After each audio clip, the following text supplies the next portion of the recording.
He said there would be pestilences. We have the AIDS epidemic. We have flus in abundance. We have the bird flu, the swine flu, this flu, that flu, the other flu, right? I mean, there's so many flus today that are killing people. We have resurgence of old plagues.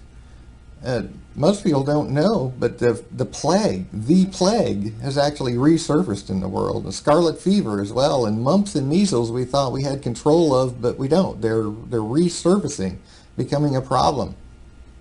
And then we have diseases like tuberculosis, cancer, brain diseases. There's so many quote, quote, pestilences in the world today. To a news alert, leprosy of all things is making a comeback, and Central Florida appears to be the epicenter.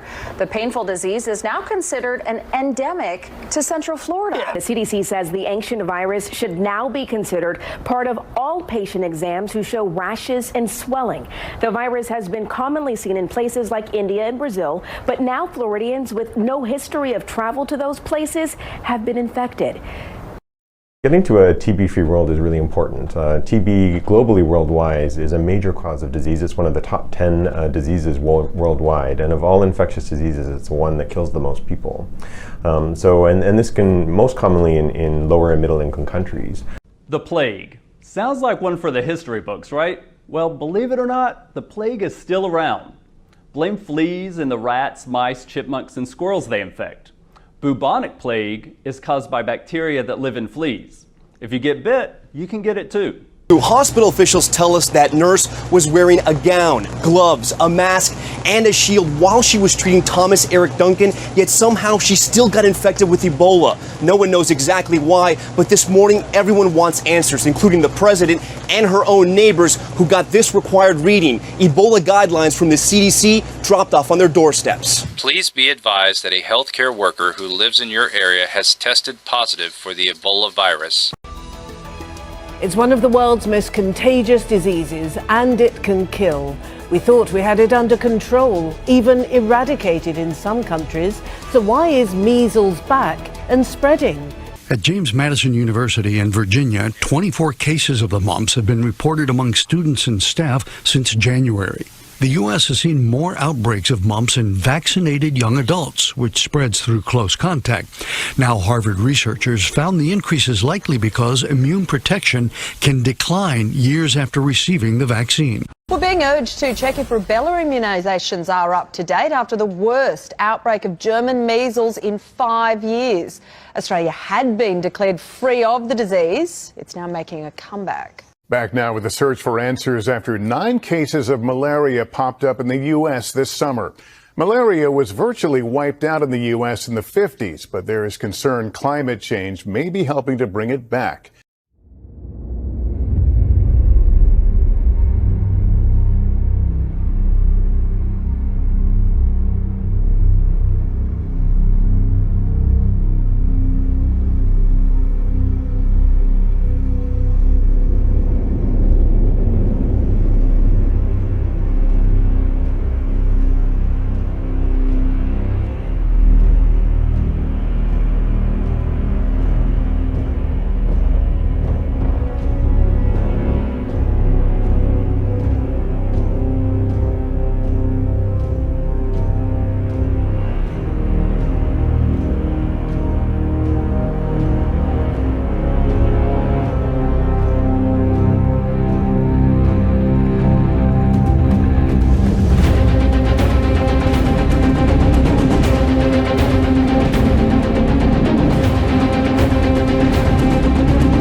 thought a thing like this was possible. A pandemic that affected every single person on the planet. Why didn't anyone stop this? For weeks and weeks, the Chinese government kept silent. This is the result of taking a natural virus and mucking around with it. Hey presto, the perfect human pathogen. That actually would make a good bioweapon. It escaped from the lab. They had an accident. The first cluster worked into the Wuhan Institute of Virology. They silenced journalists and disappeared some of them. It won't stop there.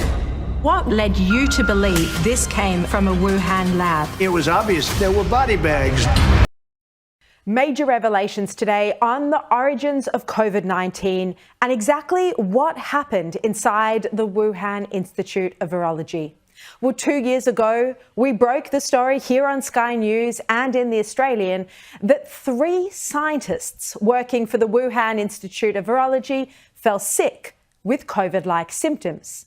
This was Five Eyes intelligence, and analysts suspected that these scientists may have been the first to fall sick with COVID-19, that this was the first cluster where the pandemic started.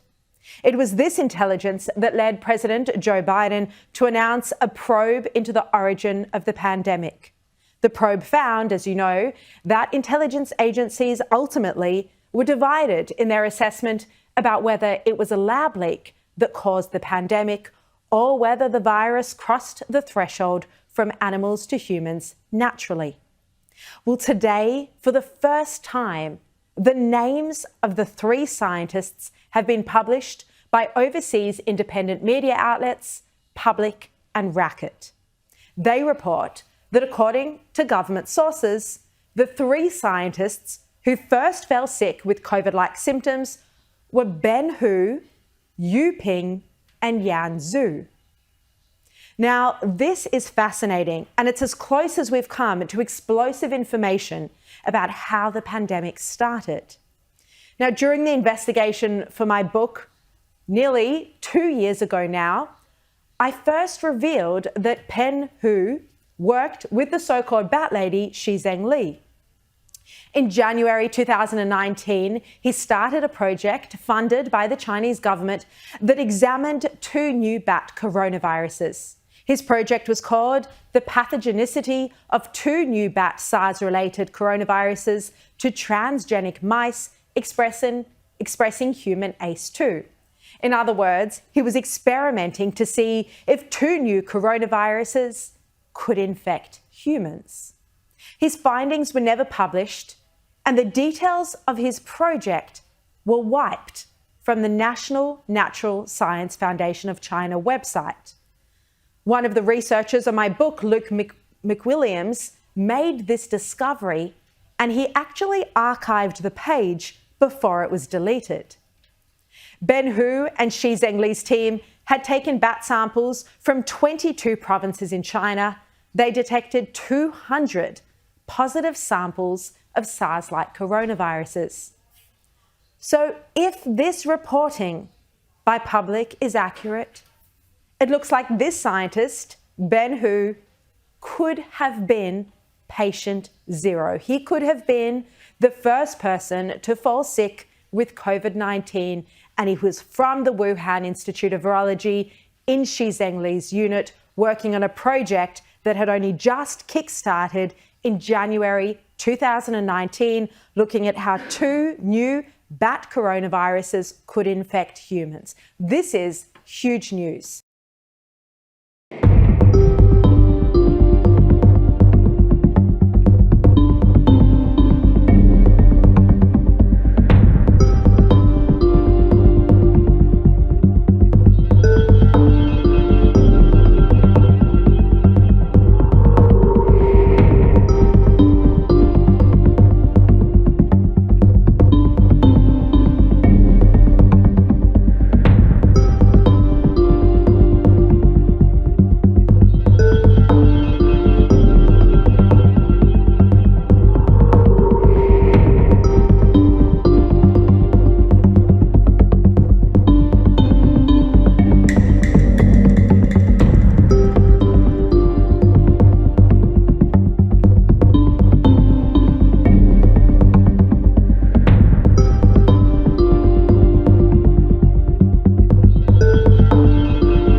warning from the CDC about a new COVID-19 variant. It is the fastest growing strain of the virus in the U.S., already dominant in the Northeast, where it is estimated to cause about a third of new infections. And experts believe it will soon be everywhere. Last week, Tanzania reported its first ever Marburg virus outbreak. Health authorities detected the virus after 8 people developed symptoms, including fever, vomiting, bleeding, and kidney failure. 5 of those 8 have now died. Tanzania's outbreak comes a month after Equatorial Guinea announced its first case. Since then, the West African country has reported 13 cases and 9 deaths. Although rare, the Marburg virus is not new. It was first identified in 1967 during simultaneous outbreaks in Germany and Yugoslavia, and it's from the same family of viruses as Ebola.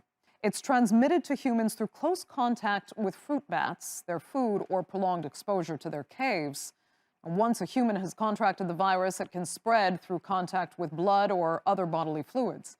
Right now, there is no approved vaccine or specific treatment for Marburg virus, but the World Health Organization says it has 2,000 finished doses of Marburg vaccine ready for trial once the government gives permission.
What percent of CDC employees are vaccinated?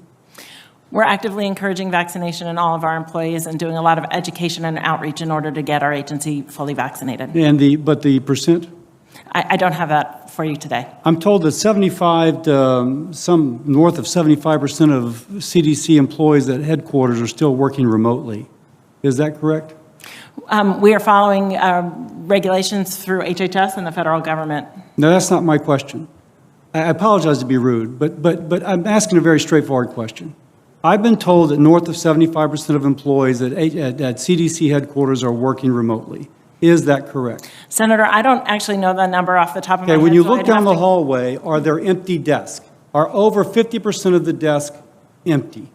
Senator, I don't have the numbers off the top of my head. What I will tell you is that we're working closely within HHS and the administration to follow the governmental rules for return to There was a work. recent GAO report that shows, and released in the last 2 weeks, that there's been no coordinated response from the federal government to get people back into work.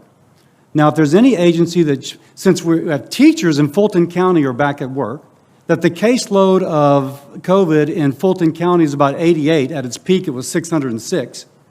If what I've been told by someone who frankly kind of knows, that people in laboratories are not showing up. I have no clue how laboratory workers who presumably are vaccinated wearing PPE would consider themselves eligible to stay at home. I say this because I just want to echo. We got to lead by example in the federal government. If our public health agencies don't have enough confidence in the immunization and in the PPE to go back to work, fighting infectious diseases, there's going to be a lot of undermining of a willingness to further fund public health. We absolutely have our essential labs back at work conducting their essential research towards this response. And we are following the regulations and providing technical assistance and technical support to the federal government for return to work policies.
For more information, visit BibleProphecyandTruth.com.